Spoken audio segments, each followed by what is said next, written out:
Welcome once again to Lehto's Law. Here's Steve Lehto. Got a story sent to me by a whole bunch of people here, and it's from Reason.com. And Reason.com does great work on a lot of these cases that involve our rights. Eric Boehm wrote this. Louisiana finally fixes America's dumbest licensing requirement. Gee, Eric, tell us how you feel. But he's right. He's right. I can't imagine anything dumber. Louisiana lawmakers approved a bill which will end the testing requirement to become a licensed florist in Louisiana. Apparently, to handle flowers in Louisiana, they thought you needed some kind of special license and training, and they had to make sure that only the qualified people got into that field. And of course, it was just protectionism for the little guild of people who do flowers.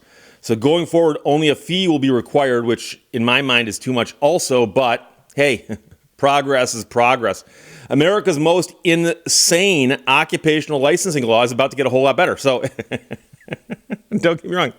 I'm agreeing with this guy 100%. But it is the dumbest and it is insane. And again, I agree. Louisiana is the only state in the country that requires florists be licensed by the government. A bill that is now on the way to the governor's desk won't change the fact, but it will eliminate the mandatory test that prospective florists in Louisiana had to pass before being allowed to earn a living by placing flowers in an arrangement. Going forward, obtaining a florist license will require only the payment of a fee to the state. The bill cleared its final legislative hurdle with a unanimous vote. It was a unanimous vote. Wow.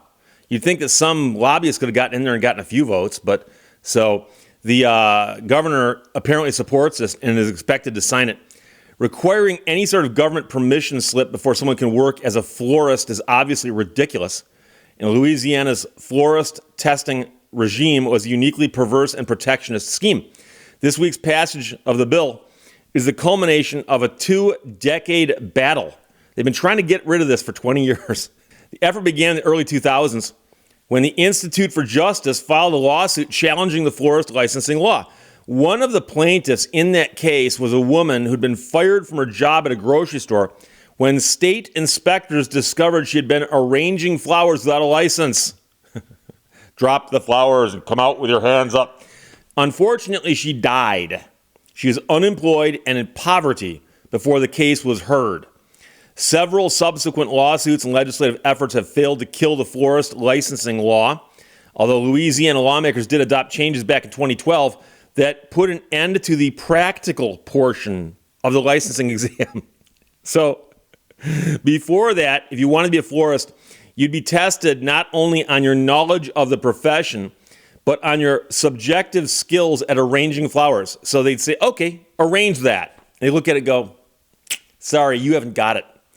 The judges of the exam, of course, were already licensed florists. Even after the exam was cut back to being only a written test, the requirements were still quite onerous. General counsel for the Pelican Institute told Reason this week, and she is, of course, working for Pelican Institute, a free market think tank that supports the bill to reform this. The test would be offered only a few times a year, and would-be licensees had to travel to Baton Rouge to take it in person. The arguments for maintaining the license, do they have any? Well, they've got a couple. During a Louisiana Senate hearing on the Farm Bill earlier this month, Agriculture Commissioner fretted about the risk of pest and disease problems if the licensing requirement was removed. Now, Louisiana already requires a license to sell cut flowers, which would presumably carry the same truly terrifying risks. But does requiring a license if you want to arrange different types of flowers into a bouquet, you wonder.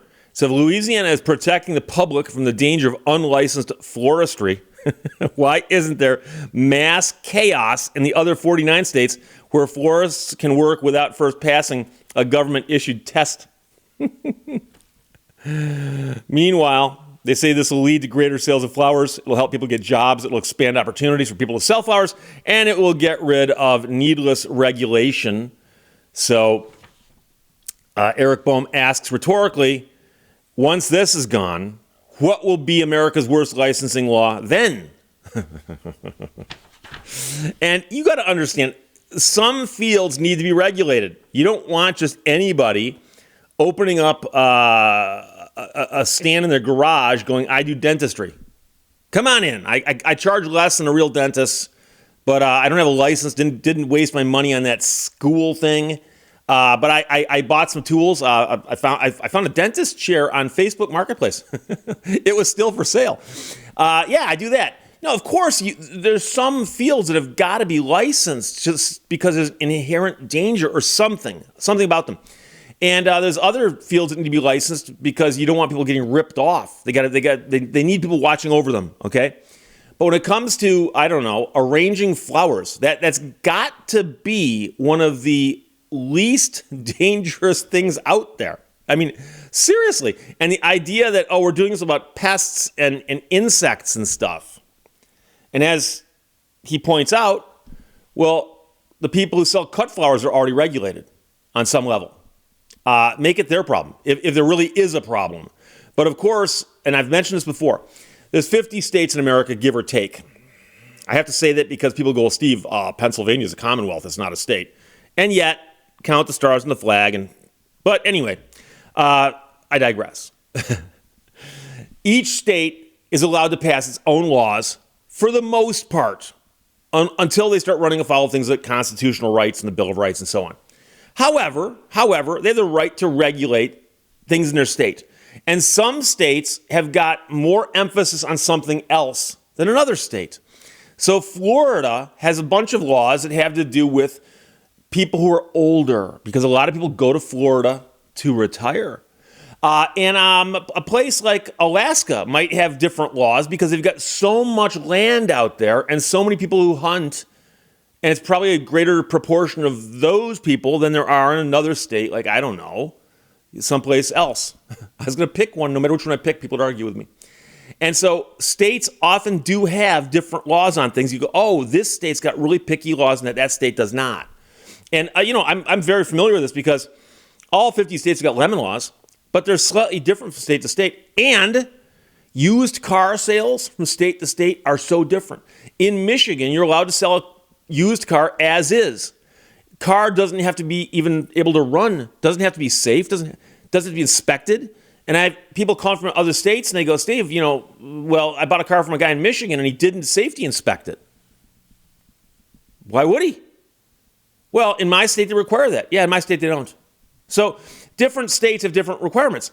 But when you find out that your state is the last state with a regulation on something, and the other states got rid of it or never had them, you got to really ask yourself, is there a reason why we've got this? Is there something special about Louisiana and its flower arrangements that make it unique where it needs to be the only state in the nation that has this law?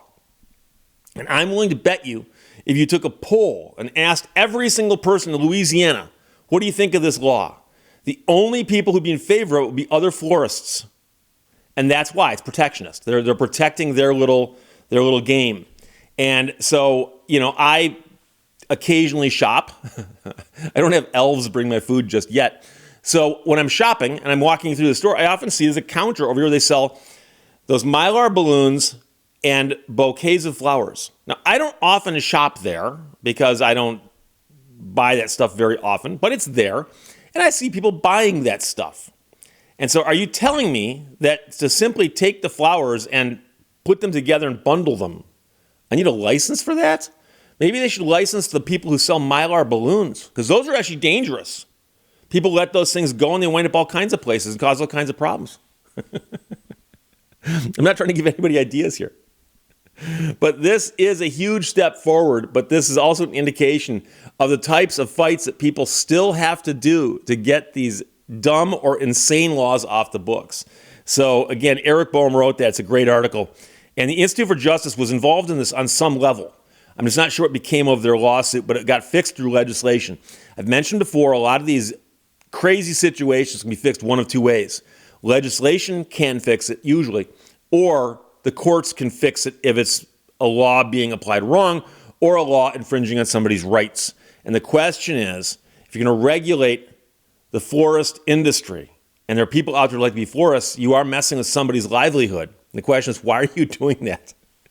We know why. But Louisiana is finally fixing America's dumbest licensing requirement. Questions or comments, put them below. Thank you for watching Lehto's Law. You know you're getting old when the police start to look like high school age kids.